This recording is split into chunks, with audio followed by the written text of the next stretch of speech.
मैं प्रमोद कुमार वेदालंकार अपने YouTube channel Sanskrit पथ प्रदर्शक में आप सभी मित्रों का हार्दिक स्वागत करता हूं। आज 15 अगस्त है, स्वतंत्रता दिवस की आप सभी लोगों को बहुत बहुत शुभकामनाएं।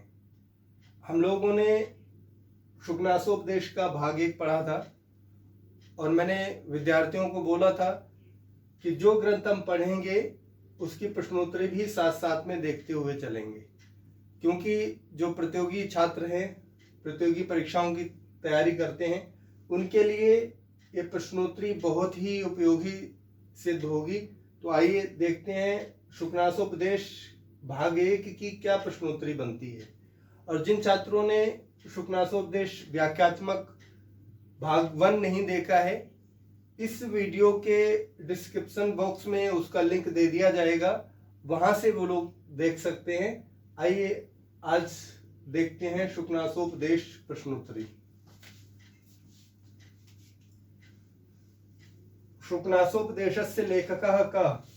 जब हम व्याख्या का भाग पढ़ रहे थे तब मैंने बताया था कि जो ग्रंथ होते हैं उन ग्रंथों के कथा स्रोत के विषय में कहाँ से ग्रंथ लिया गया है और उसका लेखक कौन है। सामान्य जानकारी सभी छात्रों को होनी चाहिए और यह प्रश्न आता है कि ग्रंथ का लेखक कौन है, ग्रंथ का कथा स्रोत कहाँ का है। तो ये शुकनासोपदेश कादंबरी से लिया गया है और कादंबरी के लिखने वाले हैं महाकवि बाणभट्ट। इसको आप स्मरण रख लीजिए, इसको बहुत अधिक, इसमें कहीं गूढ़ता नहीं है, कहीं पढ़ने की बहुत अधिक आवश्यकता नहीं है। इसको केवल स्मरण रखना है कि इस ग्रंथ को लिखने वाले महाकवि बाणभट्ट हैं। आगे देखते हैं। शुकनासोपदेशा इति पदे कः समासः। शुकनासोपदेशा, इस पद में कौन सा समास है। जब हम समास प्रकरण पढ़ेंगे तो विशेष रूप से समास वहां पर पढ़ेंगे, लेकिन इस भाग में क्या प्रश्नोत्तर बन रहे हैं उसको हम देख रहे हैं। शुकस्य नासा इव नासा अस्य असौ शुकनासः। ये तो इतना बहुब्रीहि समास हो गया। शुकनास में भी समास है तो शुकनास में बहुब्रीहि समास है। तस्य उपदेशः, कस्य उपदेशः, शुकनासस्य उपदेशः। तो ये पूरा आएगा। तस्य उपदेशः शुकनासोपदेशः। यहाँ पर षष्ठी तत्पुरुष समास है।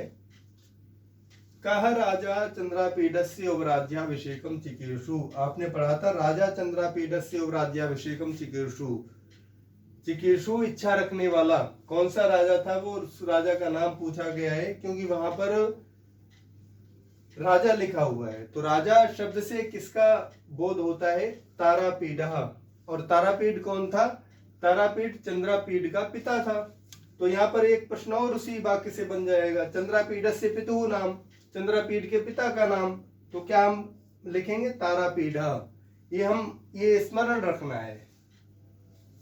और एक ही वाक्य से बहुत से प्रश्न बन जाते हैं। जब हम विकल्पात्मक प्रश्न देखते हैं तो उसमें एक ही वाक्य से कई प्रश्न बन जाते हैं। और जितने भी प्रश्न बने हैं प्रश्नोत्तरी, शुकनासोपदेश की प्रश्नोत्तरी भाग 1 में जितने भी जो भाग हमने पढ़ा है उसमें जितने भी प्रश्न बने हैं वो सारे प्रश्न मैं आपके समक्ष रख रहा हूं। उसमें से एक भी प्रश्न नहीं बचेगा। अगर आपने इस प्रकार से ये सारे प्रश्न तैयार कर लिए तो निश्चित रूप से मानिए कि आप 100% अपना परिणाम प्राप्त कर सकते हैं।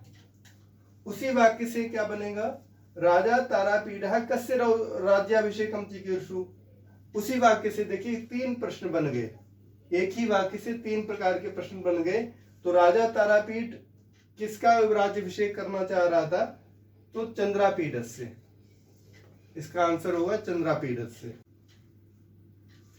राजा तारापीडः कान उपकरण संभार संग्रहार्थम आदिदेश। हमने पढ़ा था कि राजा युवराज अभिषेक से संबंधित सामग्री को एकत्रित करने के लिए आदेश देता है। कान किसको आदेश देता है, प्रतिहारान, द्वारपालों को आदेश देता है। चंद्रापीडः किमर्थम आगतम, वहां पर आया था कि कदाचित दर्शनार्थम आगतम। किस लिए आया हुआ था, दर्शनार्थ के लिए आया हुआ था। आरूढ़ विनय का आसीत, आरूढ़ विनय का था, कौन था, चंद्रापीडः।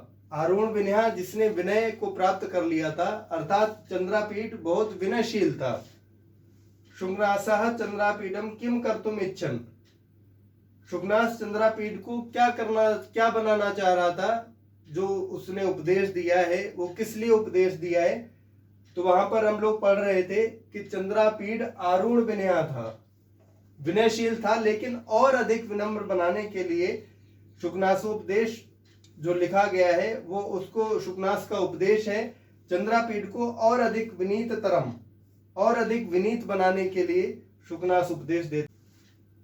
इति भाग 1 की प्रश्नोत्तरी।